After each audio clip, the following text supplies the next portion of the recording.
Hello everyone, welcome back to another session of Dark Souls PvP. This time I'm just sort of messing around a bit with Havel's Great Shield's buff and Dragon Body form. Now, for those who are not familiar with Havel's Great Shield and the buff that it gives, the buff that it gives is probably one of the best in the game in my opinion. Now, the reason I'm saying this is because in addition to giving you an Iron Flesh-like effect, where one-handed attacks will deflect off of you, it also gives you essentially infinite poise, without affecting your mobility at all. Now, what that really means is you can, say, walk through Black Flame and not get stunned by it, and just, walk right through it for a backstab. Or you could, say, take 3 hits with a Black Knight Great Axe while it's being two-handed and have it not phase you at all and just keep swinging away at the person. So, really, this buff has probably the best potential in the game out of all of the buffs, and is really one of the most underused ones in the game. Now, the reason for that, in my opinion, I think it's because people just don't know what the buff does. And the reason for that is because Havel's Great Shield requires 50 strength in order to wield it in one hand. People don't realize that you can actually put it in 2 hands and use the buff at 34 strength, I believe it is. And in addition to that, people don't realize that you can't be wearing the wolf ring and have the buff activate. Now, that's a pretty big thing right there. You can't wear the wolf ring and use this buff. So what that means, for me at least, on this build, is that I have essentially infinite poise, or I have no poise. And that's not a bad thing, actually. It makes things interesting, to say the least, when all of a sudden my buff is gone and I am being stunned by every single hit.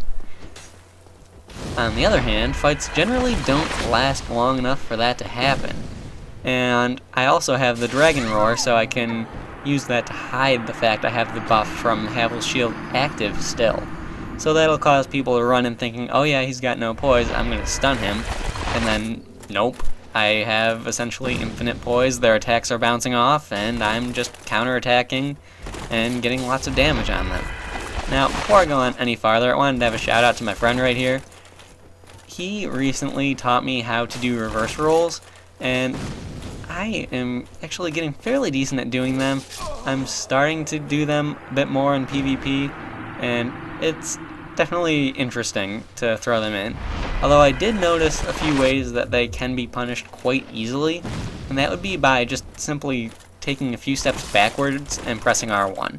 And that'll turn a reverse roll from me into me getting backstabbed. So it's useful, and at the same time, if you misjudge your distance or anything, you're going to be in trouble.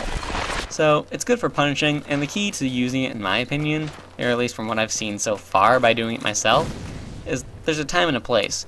And if you do it in the wrong time in the wrong place, you're going to end up in trouble. But that's all for another time. I'll discuss that in a later video. Yeah, right there, you killed me and you was just doing those gestures. Gotta love when you have matches with friends, because we always do that stuff. I mean, everyone does that with their friends. But anyway, that's all me getting distracted. That doesn't matter. Now, this build, it has a lot of different damage modifiers and buffs going on with it. As far as the buffs are concerned, I have the Dragon Torso Stone Roar buff, which gives me 35% more damage. I guess that would be a damage modifier also. I don't know. I don't know what that would really be considered. But I also have the Havel's Great Shield buff, as I, of course, mentioned. In addition to that, I have the Leo Ring and the Red Tearstone Ring. And I'm using the War Pick because I like the War Pick. Now, what that really means, having all of those things, that really means I can cause a lot of damage, upwards of 700 damage, relatively consistently, hitting over 800 quite a few times throughout the video. And that's really without me necessarily trying to do it. Just putting on the buffs and having everything, it just sort of happens. Now, that means a few things. aside from the fact that it makes very quick work of my opponents, it is probably one of the most dangerous builds I've been on in a long time, and it makes me really realize dragons are dangerous creatures. And the reason I'm saying that is because there's just so little that they need to put into their endurance, and that lets them put all of the stats into other things. And they require very little as far as rings are concerned, and they can really just sort of go on their own. Especially since I'm using Havel's Great Shield buff instead of the Wolf Ring, it gives me another option for a ring slot. So really, it's got some good options to it, and that can really be bad for some people. And right there, I got a 719. That's a counterattack I believe I got on that. And really, with all of these effects on, it's kind of hard to tell where the damage modifiers are working, which ones are working, but really, I don't care. I really don't care which ones are working. I'm hitting over 700 damage consistently with a war pick. And yeah, it's not the fastest weapon in the game, but it's got some good speed to it, and it's a pretty damaging weapon. I mean, I've hit over 1,000 damage with this thing with just the Leo Ring on a two-handed R2. I believe it was a 1,075 damage I got, which is a lot considering this weapon is only weighing in at 3.5 units, and it wasn't a critical, it was just a counterattack. So that's actually higher than I hit on my criticals, I believe. So that's definitely interesting, but anyway, getting a bit distracted from the topic at hand, all of the buffs that this has on, all of the damage modifiers and everything, it's really hard to tell which one is working. I mean, sometimes it can be the Dragon Roar and the 40% from instability damage because they had an attack that deflected off of me. It could be a counterattack and the or a counterattack with the Leo Ring, and it could be the Dragon Roar. It could be the Roar, the Leo Ring, the Red Tear Stone all at once. It could be, there's just so many combinations of what it could be. It's really hard to tell what it is. But no matter what, it's still hitting roughly 700 damage plus, more in the 800 damage range, consistently. So it's definitely a dangerous build. It's definitely good against R1 spammers because their attacks are deflecting.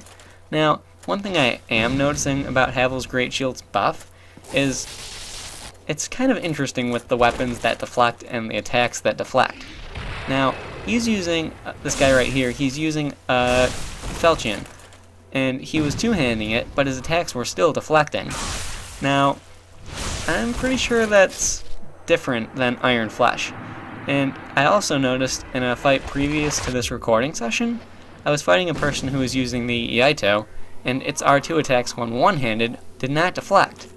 So that's definitely an interesting situation with what deflects and what doesn't on this buff, and it really makes me wonder what other weapons are different, what other weapons fall into different categories as far as being deflected or not when one-handed or two-handed. So there definitely needs to be some testing, some really extensive testing done on which weapons are affected by the buff in different ways, because that really would be helpful. I mean, I personally would like to know which weapons deflect from this buff.